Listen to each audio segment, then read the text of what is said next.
Assalamu alaikum warahmatullahi wabarakatuh. Kamar yadda na faɗi jiya kuma yanzu zan sake faɗi. Shi fa wannan abu rufa ido ne kawai, babu wani alaƙar da yake da wai magana an yi kuɗi ko kuma ana yin kuɗi ko kuma ana kuɗin takarda. Ban wai ce ba a yi ba, akwai tasrifi, akwai kuma sauka wanda ake yi na iska, akwai kuma kiranye wanda ake yi na kuɗi. Kowane kala-kala mu ma ɗin babu wanda ba mu sani ba.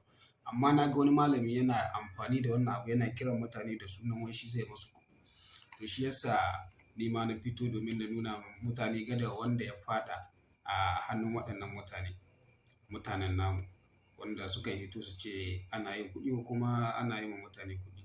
To ni kowa ya riga ya sani harka na ɓangaren magunguna ne wanda suke na asraru wanda suke daga cikin littattafai kala-kala.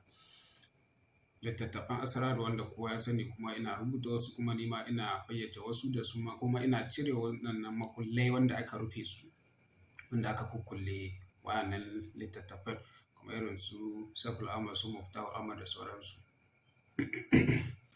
So wannan a taƙaice dalili na yin wannan sabida na nuna wa mutane yanda ake yin wannan abun.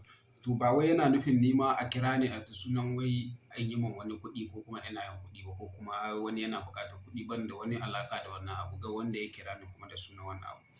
Sannan kuma ga wani ya ɗauki wannan bidiyo ya je ya yi amfani da shi da sunan shi yana yi ma mutane. Tunda kun ga sunana nan ga komai na kundin kitabu kuma ga shi inda na rubuta har na rubuta na ce a yi subscribe.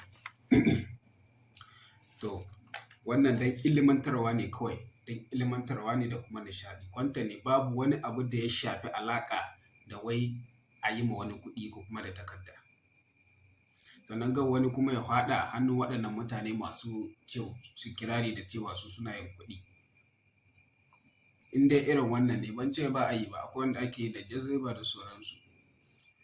To a kiyaye, kun ga yadda ake yin shi ko?